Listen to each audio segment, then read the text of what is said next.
가톡전도 세 번째 이웃사랑입니다. 이웃사랑 중에서도 나눔에 대한 말씀을 나누려고 합니다. 하나님으로부터 사랑을 받은 사람은 이제 예수님께서 말씀하신 크고 첫째 되는 계명을 준수할 수 있게 되었습니다. 하나님을 사랑할 수 있게 된 것이죠. 하나님을 사랑한다는 것은 지난주에 말씀드린 대로 무엇보다 그분께 예배하는 것이고 그분의 말씀에 순종하는 것이고 그분이 하라고 맡기신 사명에 충성하는 것이 하나님을 사랑하는 것이다 라고 했습니다. 이 모든 일에 마음과 목숨과 뜻을 다해서 감당하게 되면 저 사람은 하나님을 사랑하는 사람이다 이렇게 말할 수 있습니다. 이제 하나님으로부터 사랑을 받은 사람은 하나님을 사랑할 뿐만 아니라 이웃 사랑도 가능하게 되었습니다. 율법 중에 어느 계명이 큽니까? 라는 율법사의 질문에 예수님께서는 하나님을 사랑하는 것이 크고 첫째 되는 것이고 그리고 둘째도 그와 같은데 이웃을 사랑하는 것이다 이렇게 말씀하셨습니다. 여러분 이 말씀은 매우 중요한데 하나님 사랑이 먼저이고 그 다음이 이웃 사랑이라는 겁니다. 첫째 둘째가 있으니까 순서가 있다는 말이죠. 하나님을 사랑하는 것이 먼저고 그 다음이 이웃 사랑하는 것입니다. 그리고 그와 같다는 말은 하나님 사랑과 이웃 사랑은 분리될 수 없이 하나다 이런 말입니다. 이걸 좀 더 자세히 말하면 하나님을 사랑하지 않고 이웃을 먼저 사랑하는 것, 하나님 사랑이 먼저인데 이웃을 먼저 사랑하는 것은 안 된다는 겁니다. 순서가 바뀌었잖아요. 이 순서가 바뀐다는 말은 순서가 바뀌게 되면 어떻게 되냐? 하나님을 사랑하지 않으면서 이웃을 사랑한다. 우상숭배입니다. 하나님보다 더 사랑하는 것이니까 그것이 배우자든 자녀든 부모든 뭐든지 간에 우상이 됩니다. 정확히 말하면은 하나님을 사랑할 때 이웃 사랑도 가능합니다. 하나님을 사랑해야 이웃 사랑이 가능합니다. 그러니까 하나님을 사랑하지 않으면 이웃을 사랑할 수가 없습니다. 이웃 사랑이 안 된다는 것은 두 가지입니다. 하나님으로부터 받은 사랑이 없으면 이웃 사랑을 할 수 없습니다. 우리 안에 선한 게 없기 때문에. 그런데 하나님으로부터 사랑을 받았다 할지라도 하나님을 사랑하지 않는다면 그 사랑으로 하나님을 먼저 사랑하지 않는다면 이웃을 사랑할 수가 없다는 말입니다. 그러니까 이웃을 사랑하기 위해서는 사랑을 받기도 해야 되지만 하나님을 먼저 사랑해야만 이웃 사랑을 하게 된다라는 말입니다. 그리고 하나님 사랑은 이웃 사랑으로 나타나야 하고 이웃 사랑이 있을 때 하나님 사랑이 온전하게 되고 증명이 된다는 뜻입니다. 하나님의 사랑이 독생자를 십자가에 죽이는 구체적인 행함으로 나타났듯이 이웃 사랑도 우리의 구체적인 행동으로 드러나야 합니다. 하나님 사랑도 마찬가지였고요. 이웃 사랑의 기준을 말씀하셨죠. 내 이웃을 내 자신같이 사랑해라. 이게 기준입니다. 오늘 말씀에서는. 그런데 이 말은 이런 말입니다. 내 이웃이 너 자신이라면 너는 그를 어떻게 사랑하겠느냐. 이걸 생각해 보라는 말입니다. 그래서 너 자신에게 나는 이런 사랑을 할 것 같아. 그러면 그 사랑을 그대로 이웃에게 하라는 말입니다. 이게 내 이웃을 내 자신까지 사랑하라는 말씀의 뜻입니다. 이웃 사랑의 실제적인 모범을 보면은 같은 내용을 기록하고 있는 누가복음 10장에 강도 만난 사람 이야기, 너무나 잘 아는 이야기 나오죠. 다시 한번 좀 정리를 해보십시다. 강도를 만나서 거의 죽게 된 사람이 있었는데 제사장과 레위인은 보고도 못 본 척 지나갔습니다. 자기의 갈 길을 가버린 거죠. 종교적인 신분과 지위가 사람을 살리는 것이 아닙니다. 제사장과 레위인이 구별된 옷을 입고 있다고 해서 강도 만난 사람에게 도움을 주는 것이 아닙니다. 하나님께 가까이 있다고 해서 스스로 뽐내고 자랑하는 사람이 자비를 베푸는 사람이 아닙니다. 십계명을 달달 외우고 토시 하나 틀리지 않고 암송한다고 해서 힘든 상황에 있는 사람을 구해내는 것이 아닙니다. 또한 아무리 계명을 철저하게 지키고 남에게 해를 끼치지 않는다고 하더라도 그것은 너무나 훌륭한 삶이지만 물질을 나누지 못한다면 불완전합니다. 이웃 사랑으로 드러나지 않는 하나님 사랑, 자비가 없는 종교적인 신분, 행함이 없는 계명 암송, 나눔이 없는 계명 준수 모두가 다 무익합니다. 무의미합니다. 아무짝에도 쓸모가 없습니다. 공관복음에 마태, 마가, 누가에 다 기록하고 있는 부자 청년 이야기도 너무 잘 아시죠. 아버지의 유산을 받은 것으로 짐작할 수 있습니다. 청년이 부자니까 아버지께 유산 받은 거죠. 돈은 많았는데 한 가지 풀 수 없는 문제가 있었습니다. 영생에 대한 문제였습니다. 많은 사람들은 참 안타깝게도 착각을 합니다. 돈이 많으면 내 생명이 보장될 것이다. 돈이 많으면 만사형통할 것이다. 이렇게 생각을 합니다. 그러다 보니까 자꾸 욕심을 부리게 되고 돈에 집착하게 되고 이 땅에 매이게 됩니다. 그러다가 때로는 불법도 저지르고 그렇게 가는 거죠. 근데 다행스럽게도 이 청년은 많은 돈을 가졌지만 돈이 생명을 보장하거나 영생을 줄 수 없다는 것을 알아차렸습니다. 귀한 깨달음인 거죠. 흥청망청 쓰면서 살아도 될 텐데 이걸 가지고 이 돈은 내 생명을 보장하지 못해. 젊은데 그 깨달은 거예요. 그래서 예수님께 달려왔습니다. 마가복음에 보면 달려왔다고 돼 있어요. 굉장히 급하거나 중요하게 생각을 한 거죠. 예수님께 빨리 달려가서 이걸 해결해야 되겠다. 이렇게 된 겁니다. 예수님께서 무슨 선한 일을 해야 영생을 얻습니까? 라고 질문을 했습니다. 예수님께서 이렇게 대답하시죠. 계명을 지키면 생명을 얻는다. 그러시면서 내 부모를 공경하라부터 이웃의 것을 탐내지 말라. 5계명부터 9계명까지 이웃 거짓 증거하지 말라까지 예수님께서 말씀하신 이걸 행하면 산다. 이렇게 말했습니다. 그러면서 마태복음에 보면 한 가지 더 말씀하신 것이 있는데 내 이웃을 내 자신같이 사랑해라. 오늘 본문에 있는 말씀이 그게 하나 더 덧붙어 있습니다. 청년이 대답합니다. 예수님 이건 제가 다 지켰습니다. 5계명부터 9계명까지 내가 다 지킨 겁니다. 이렇게 이야기를 했습니다. 근데 아직도 뭐가 부족합니까? 제가 영생을 얻기 위해서 해야 될 일이 더 남아 있습니까? 이걸로 충분하지 않습니까? 이렇게 예수님께 물었습니다. 그랬더니 5계명부터 9계명까지 이웃 사랑의 계명을 철저히 지키는 삶은 대단한 거 아닙니까? 그죠? 이렇게만 살아도 우리 중에 이걸 다 지키는 사람이 있습니까? 이걸 다 지키는 것만 해도 굉장히 귀한 건데 그런데 예수님께서 말씀하십니다. 네가 온전하기를 원한다면 온전하고자 한다면 그러니까 부족한 것이 있다는 말이죠. 부족한 것이. 그것을 말씀하시기를 내 소유를 팔아서 가난한 사람들을 나눠줘라. 그러면 하늘에서 보호가 있을 것이고 그리고 너는 나를 따라오너라. 이렇게 제자로 초청을 하셨습니다. 여러분 여기서 온전하다, 온전하기를 원한다. 온전하다는 말이 뭐냐면 사랑으로 삶을 완성하는 겁니다. 사랑으로 삶을 완성하는 건데 같은 책 마태복음 5장에 보면은 5장 48절에 하나님께서는 이 땅에 있는 사람들에게 비와 햇빛을 주시는 분인데 이 비와 햇빛을 누구에게 주시냐면 의인에게도 주시지만 악인에게도 주신다. 선한 사람에게도 주지만 죄인에게도 주신다. 하나님께서 햇빛과 비를 의인에게만 선한 사람에게만 비를 주시고 햇빛을 주시고 악하고 죄인에게는 비와 햇빛을 안 주시느냐? 그런 분이 아니라는 말입니다. 하나님은 골라서 자기 마음에 드는 사람을 골라서만 사랑하시는 분이 아니라 온전하시기 때문에 모든 사람들에게 비와 햇빛을 다 주신다. 이런 말입니다. 따라서 이 청년에게 예수님께서 요구하시는 것이 뭐냐면은 네가 이웃에게 나쁜 것을 하지 않는 살인하지 말라, 도둑질하지 말라, 뭐 거짓 증거하지 말라 하지 않는 것, 그 소극적인 계명 준수도 중요하지만 적극적으로 나누고 베푸는 삶이 너를 온전하게 한다. 이런 말씀입니다.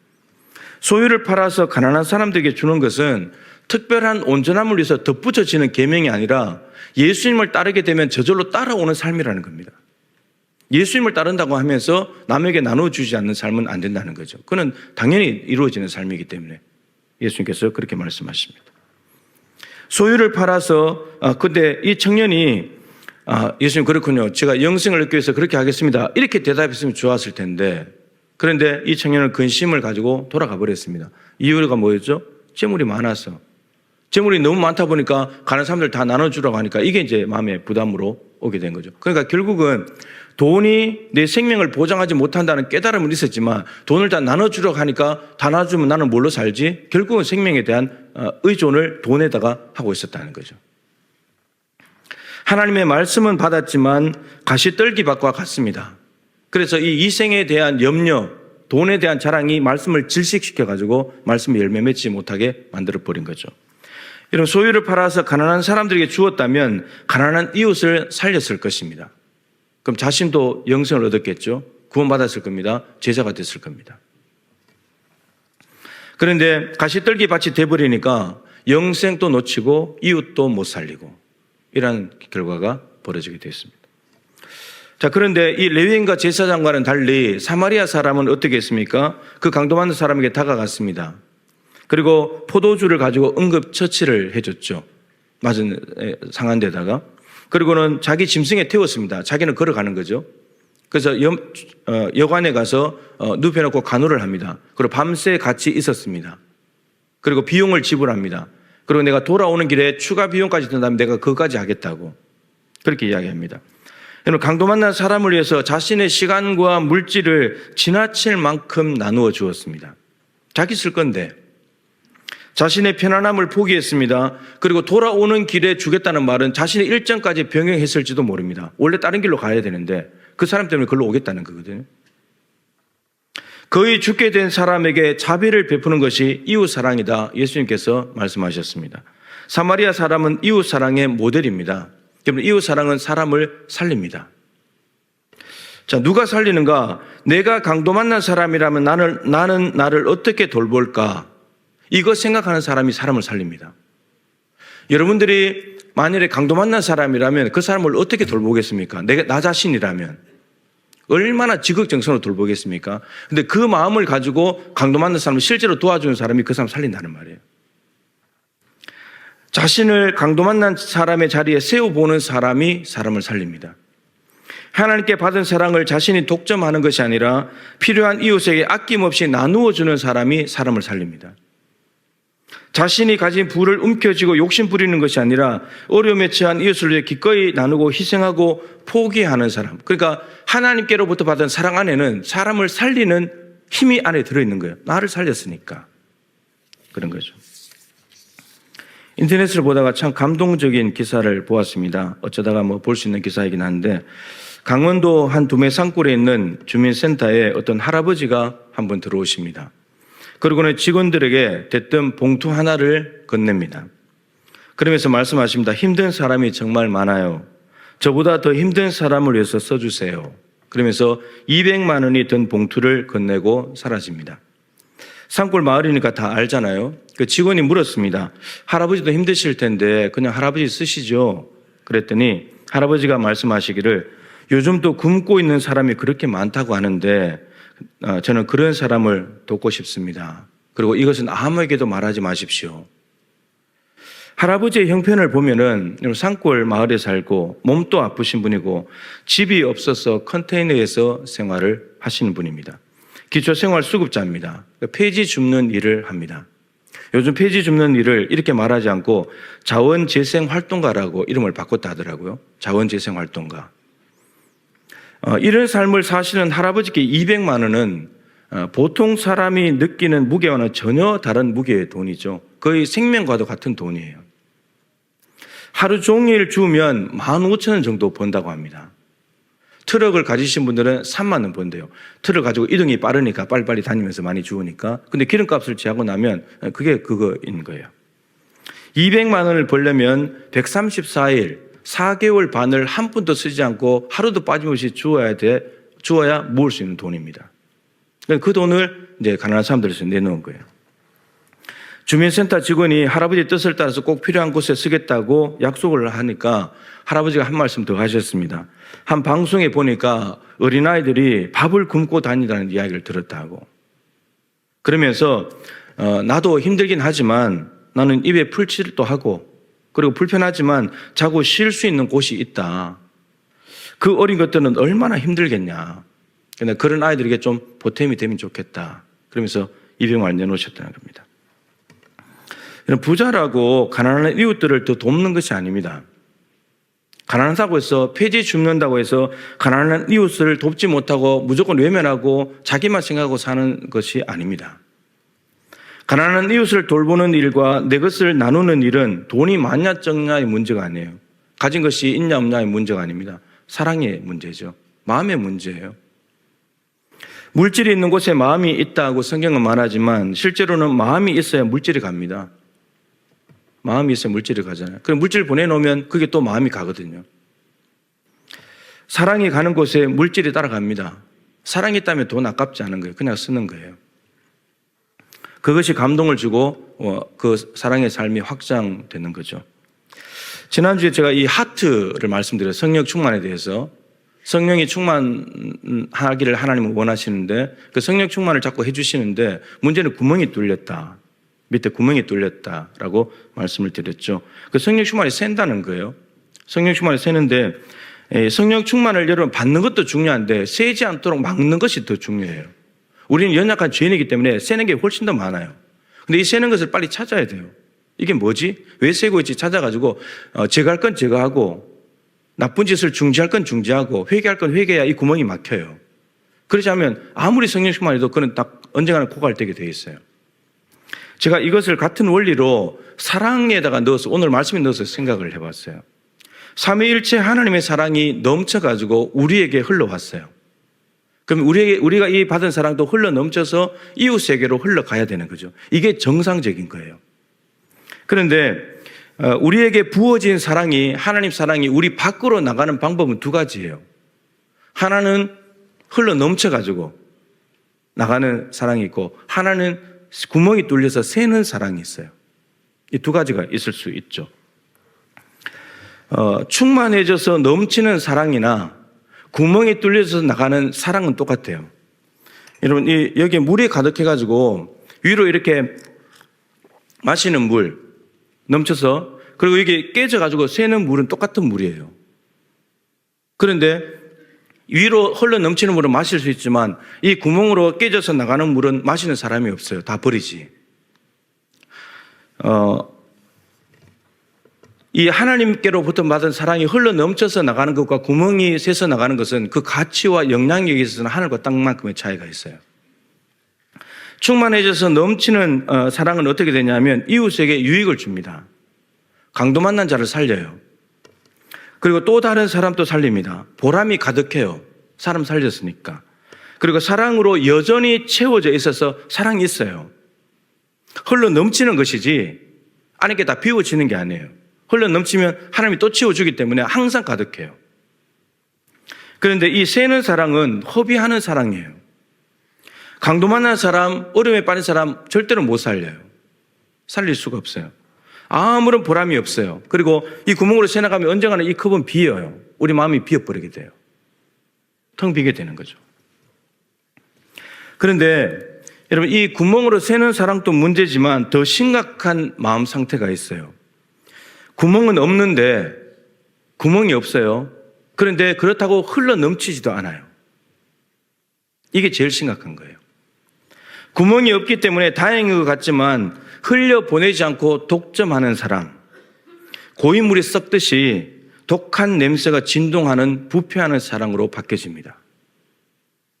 새는 사랑은 줄어드는 것을 감지할 수 있어요.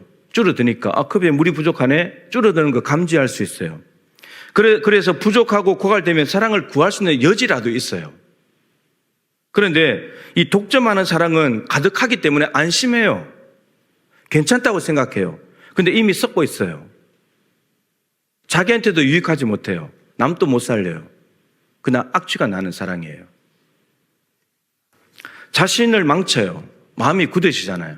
사랑이 없으니까.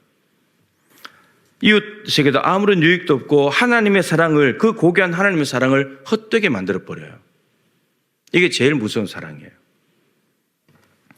디모데후서 3장 1절 이하를 보면 말세가 되면 고통하는 때가 올 것이다 라고 말하면서 그 고통하는 이유를 19가지를 적어놨어요. 그런데 그 중에 눈에 띄는 게 있는데 사랑이 있어요. 여러분 사랑하면은 고통이 아니라 행복해야 되지 않습니까? 근데 사랑을 하는데 하면 할수록 고통이 온다는 거예요. 그러면 이 사랑에 문제가 있다는 말이죠. 그 사랑이 뭐냐면 자기 사랑, 돈 사랑, 하나님보다 쾌락을 더 사랑하는 거예요. 그것 때문에 고통이 온다는 겁니다. 자기를 부인하고 예수를 따라가야 되는 것이 정상인데 그렇지 않고 자기를 사랑해요. 주인이 하나님이어야 되는데 돈이 주인이 된 거예요. 재물이 주인이 된 거예요.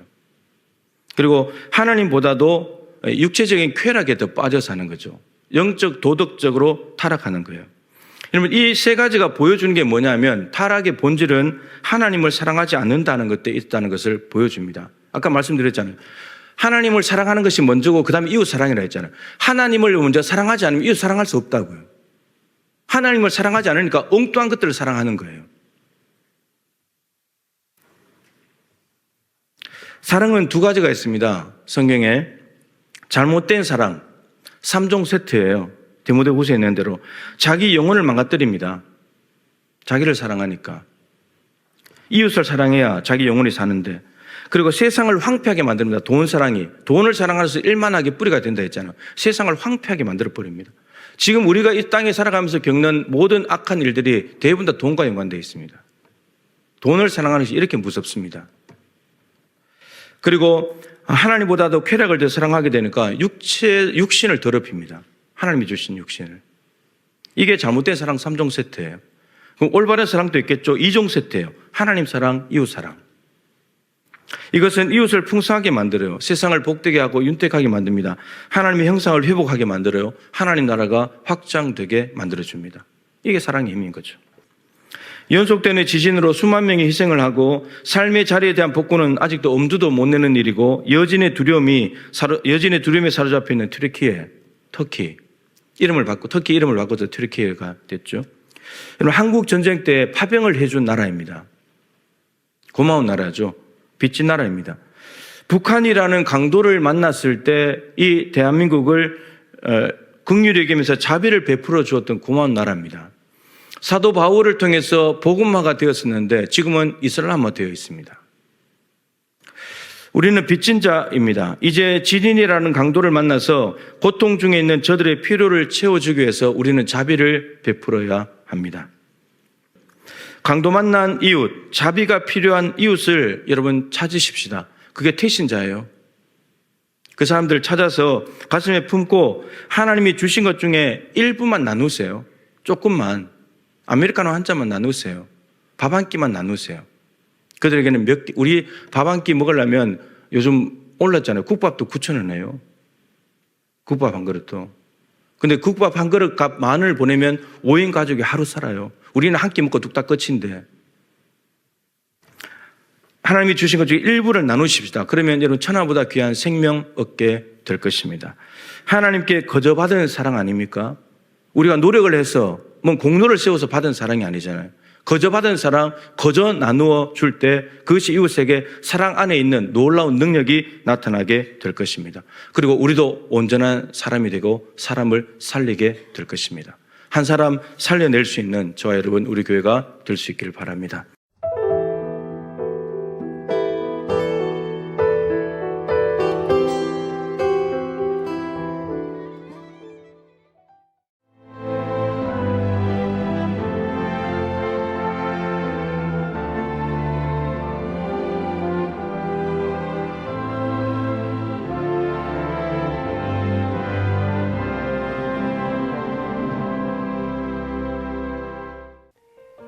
CBS를 사랑해 주시는 전남 지역 청취자 여러분, 안녕하십니까? CBS 재단 이사장 꿈의 교회 김학중 목사입니다. 여러분의 사랑과 관심 덕분에 전남 CBS가 순천시 장천동에 새로운 사옥을 마련하게 됐습니다. 이 방송국 사옥이라는 것은 단순히 건물을 짓는 의미에 지나지 않습니다. 전남 지역 복음 전파와 특별히 다음 세대를 위한 미래 비전을 세우는 일입니다. 코로나19로 모든 활동이 중단되고 또 관계가 단절되는 상황이지만 우리 CBS 방송만큼은 우리의 발길이 닿지 않는 곳까지 구석구석 하나님의 말씀을 전하는 위대한 힘을 지니고 있습니다. 이 방송이 믿음의 반석 위에 굳건히 세워질 수 있도록 여러분들께서 벽돌 한 장 한 장씩 쌓아가는 마음으로 전남 CBS를 위해 후원해 주시고 기도해 주시기를 간곡히 부탁드립니다. 여러분의 이 작은 행함이 CBS를 통해서 교회 공동체를 회복하고 누군가의 믿음을 소생시켜 줄 굳게 믿습니다. 여러분 한 분 한 분을 축복합니다.